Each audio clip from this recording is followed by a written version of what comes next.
మొత్తానికి వీళ్ళ అబ్బాయి వంశీ పిచ్చోడు.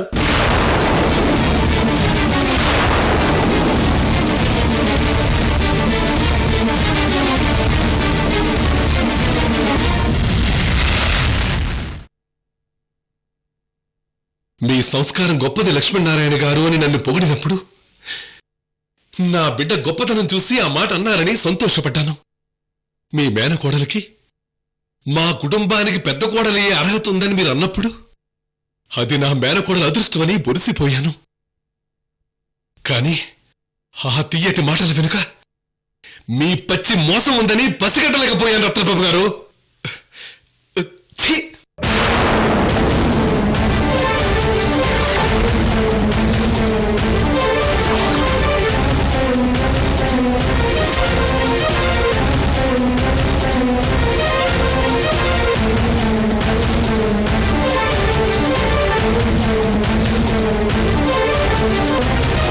లక్ష్మీనారాయణ గారు, తొందరపడి ఏ నిర్ణయానికి రాకండి.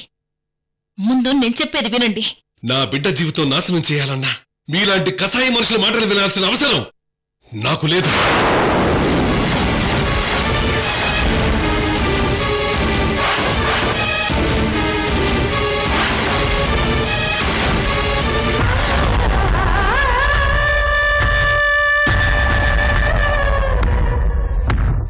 నిశ్చితార్థం రోజు నా మేనకోడలి పెళ్లి గుళ్ళ సింపుల్ గా చేద్దామన్నప్పుడు నాకు అనుమానం రాలేదు.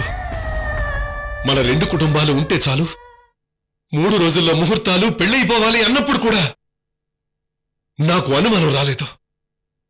ఎందుకో తెలుసా? నా మేనకోడల మీద నాకున్న నమ్మకం.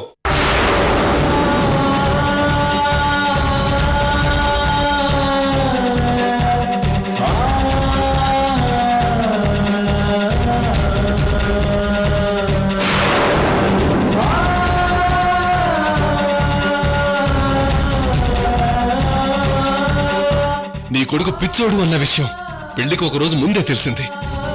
అయినా మీ మేనకోడలు తెలిసి అలాంటి వాడిని ఎందుకు చేసుకుంటుంది అని నన్ను నా భార్య అడిగినప్పుడు నన్ను నేను సమాధానపరుచుకున్నాను.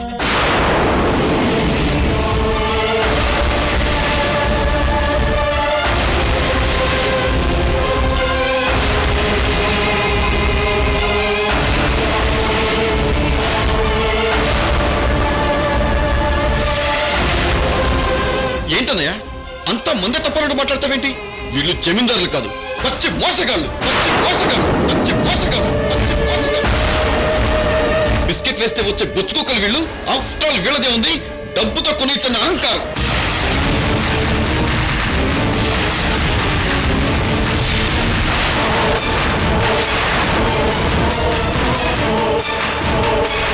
బలుపు బలుపు బలుపు బలుపు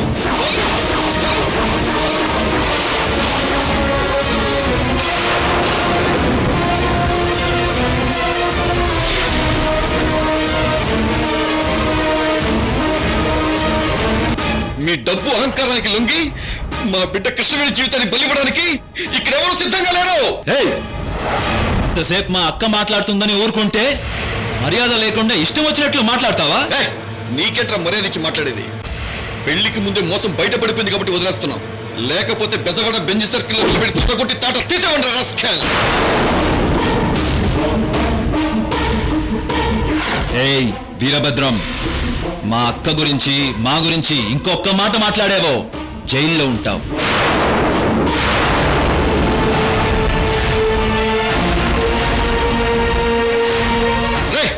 మోసం చేసి పెళ్లి చేసుకోవాలనుకుంటుంది మీరు. మీ అక్కనే కాదురా, టోటల్ గా మీ ఫ్యామిలీనే బొక్కలో జయించేస్తా. జాగ్రత్త.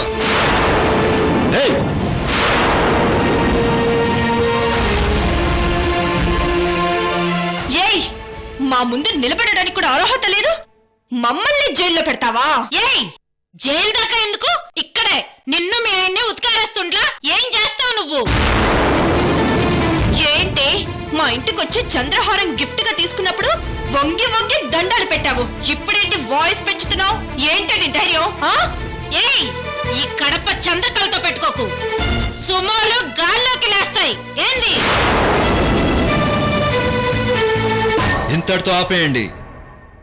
ఇంకొక్క మాట మాట్లాడినా ఏంట్రా పైపై కూర్చున్నావేంట్రా?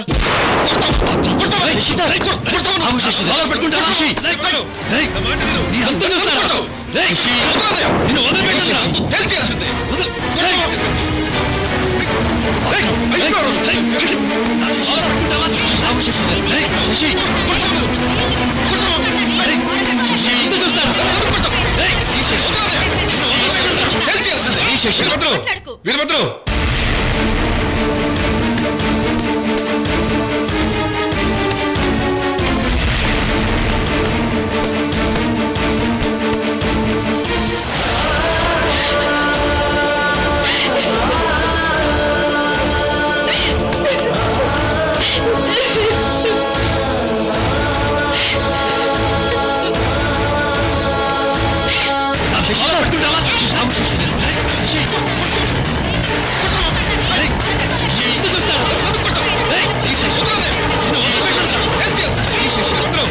ఆపండి ఆపండి ఆపండి ఆపండి ఆపండి ఆపండి ఆపండి ఆపండి ఆపండి ఆపండి.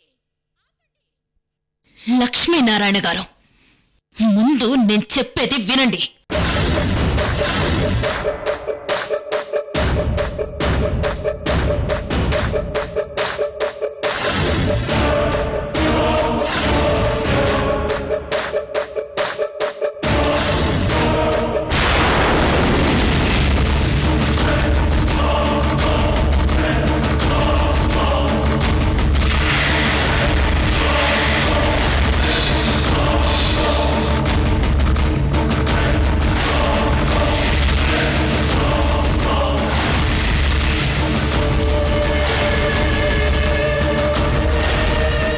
లక్ష్మీనారాయణ గారు, మీ బిడ్డ జీవితం నాశనం చేశామని మీరు మా మీద నిందలు వేశారు.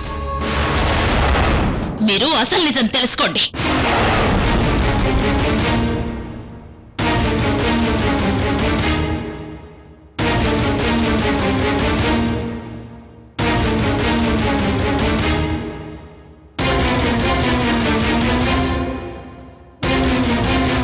నా కొడుకు వంశీ హెల్త్ కండిషన్ గురించి మీ మేనకోడలికి ముందే తెలుసు.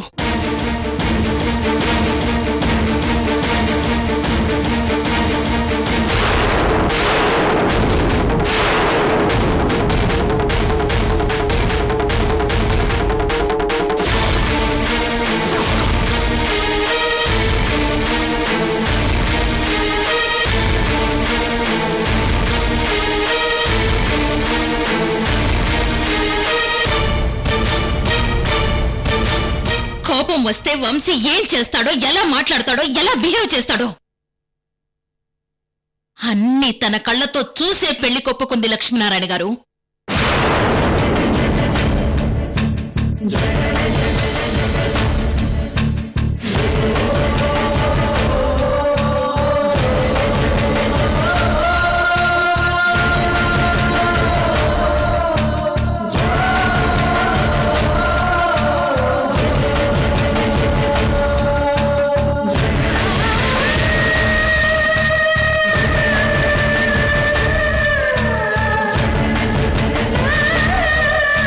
మీరడిగిన ప్రతి ప్రశ్నకి నేను సమాధానం చెప్పగలను. కానీ పచ్చని పందిట్లో మాటకి మాట మాట్లాడి గొడవ చేసుకోవడం మంచిది కాదనే ఇంతవరకు నేనేం మాట్లాడలేదు.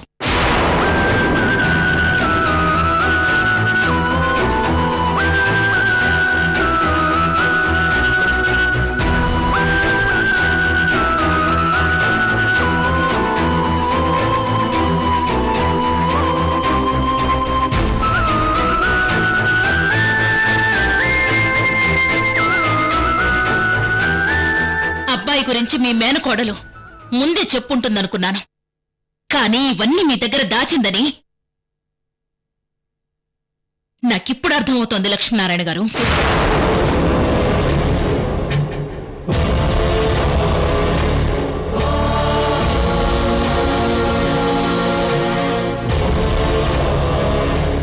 చూడండి లక్ష్మీనారాయణ గారు, మా అబ్బాయి ఆరోగ్యం గురించి మాకు తెలుసు.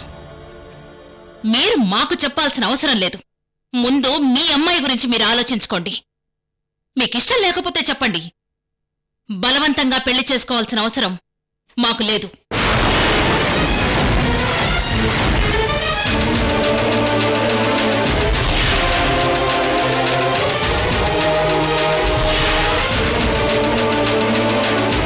ఒక ఆడపిల్ల జీవితం నాశనం చేసే కసాయితనం ఈ రాణి రత్నప్రభాదేవిలో లేదు.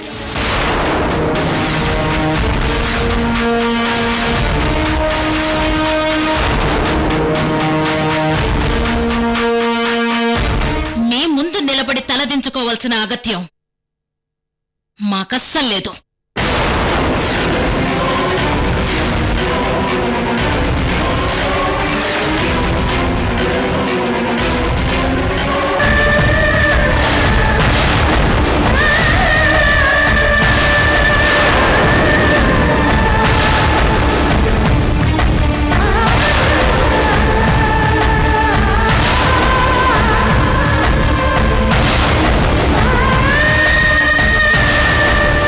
మావయ్య, నేను వంశీకృష్ణ గారితో మాట్లాడాను.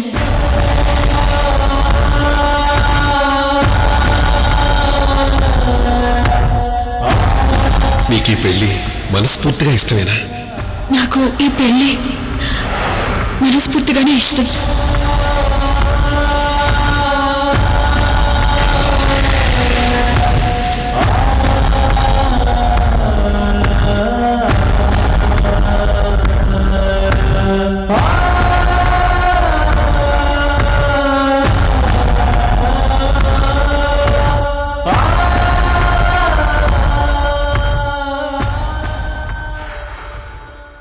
మాట్లాడరా.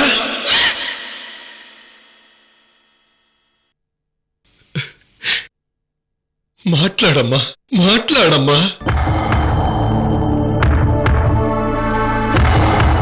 నువ్వు చేసుకునేది పెళ్లి కాదు, పెళ్లి కాదురా.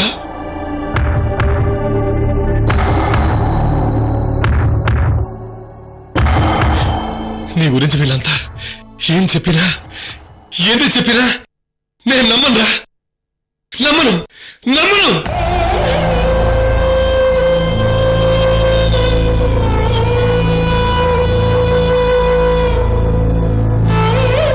ఇది కళ్యాణ మండపం కాదు, నువ్వు చేసుకునేది పెళ్లి, పెళ్లి కాదు, కానే కాదు, కానే కాదురా.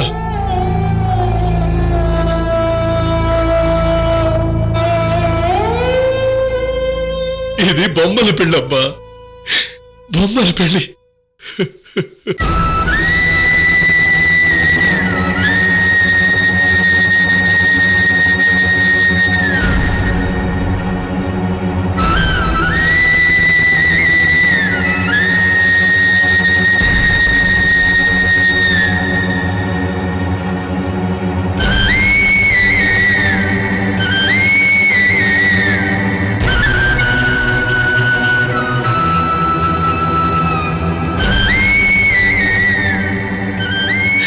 ఈ జమీందారులు నిన్నొక బొమ్మలా చూస్తున్నారమ్మా. వాళ్ళకిది బొమ్మల పెళ్ళమ్మా, బొమ్మల పెళ్లి.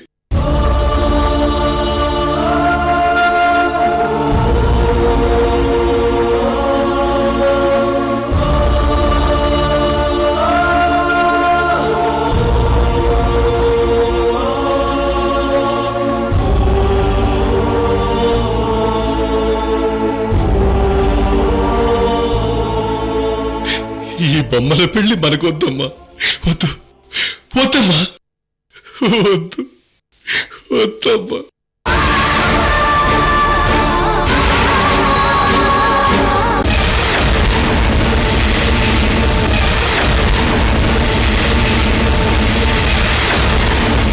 వీళ్ళంతా నిన్ను అమాయకురాల్ని చేసి పెళ్లికి ఒప్పించారు.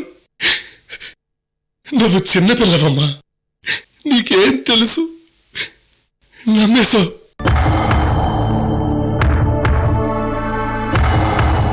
నాకు అర్థమైంది. నీకు పెళ్ళొద్దమ్మా, వద్దమ్మా, వద్దు, వెళ్ళిపోదాం. రామ్మా, రామ్మా.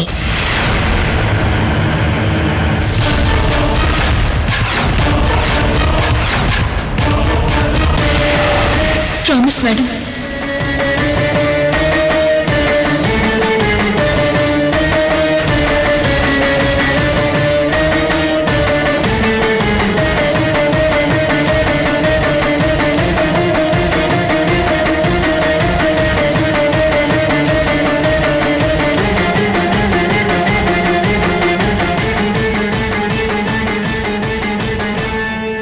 కృష్ణవేణి, ఏంటమ్మా ఇదంతా?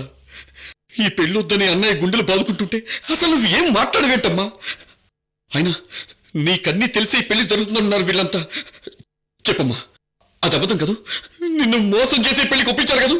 చెప్పమ్మా, చెప్పమ్మా, చెప్పమ్మా.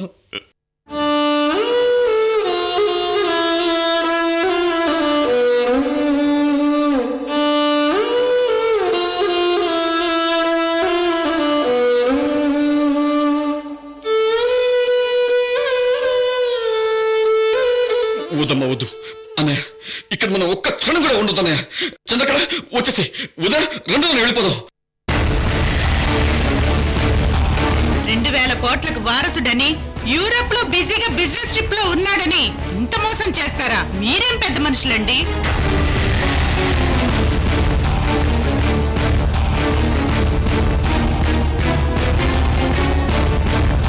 అడగకుండానే గిఫ్ట్లు ఇస్తా అంటే పెద్ద మనసు అనుకునుండ్లా. చీటింగ్ మనుషులండి వీళ్ళు. పదక్క.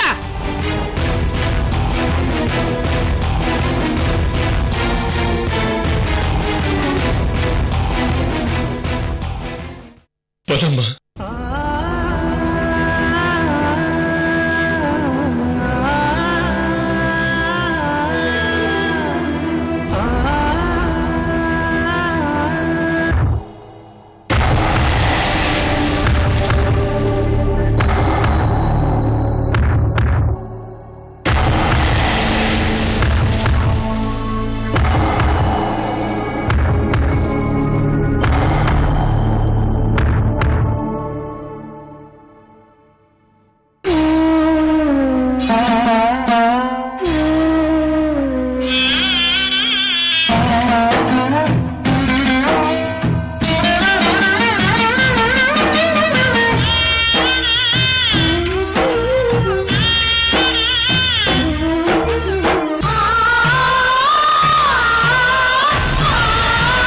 నేను మీ కొడుకు వంశీకృష్ణని పెళ్లి చేసుకుంటాను.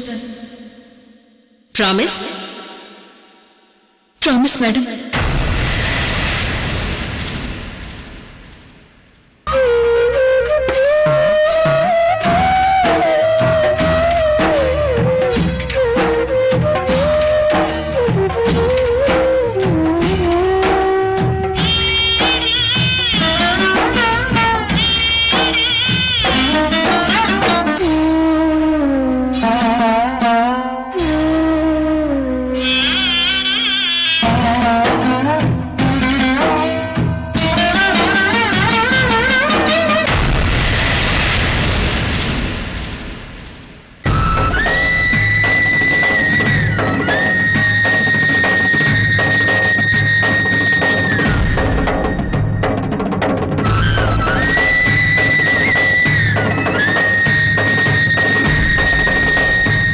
కృష్ణవేణి, ఈ పెళ్లి అగ్రిమెంట్ నుంచి నేను ఎస్కేప్ అయ్యి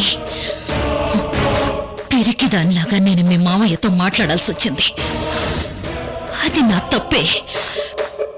కానీ మీ మామయ్య చెప్పగానే మన పెళ్లి అగ్రిమెంట్ని కాదని నువ్వు కూడా తిరిగి దానిలాగా వెళ్ళిపోతున్నావు. You are a cheat.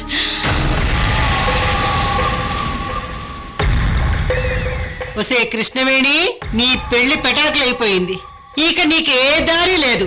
Prakasam barrage ఎక్కి కృష్ణా నదిలో దూకడమే. మా కృష్ణవేణి పెళ్లి ఆగిపోయేనే.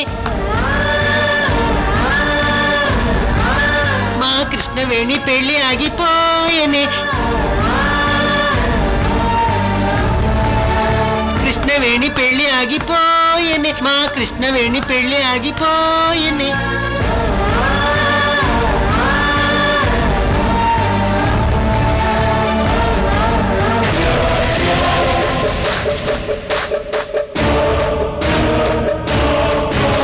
ఏంటి రత్నాగ్ ఇదంతా? మన స్టేటస్ కి తగ్గ పెళ్ళే నాగిది.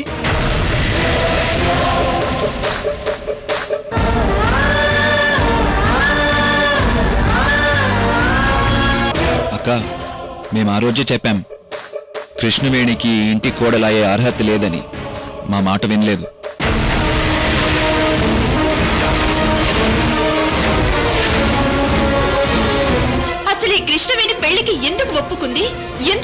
మాట్లాడుకుంది అసలు ఎందుకు వెళ్ళిపోతుందో అర్థం కావడం లేదు.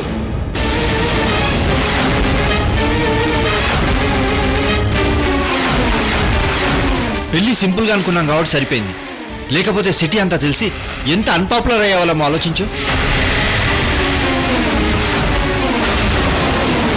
అరే ఎంత చీప్ మనుషులు వదిన వీళ్ళు మా మీద చేయి చేసుకున్నారు. ఛీ, ఎంత అవమానం. అసలు ఇదంతా మనకు అవసరమా?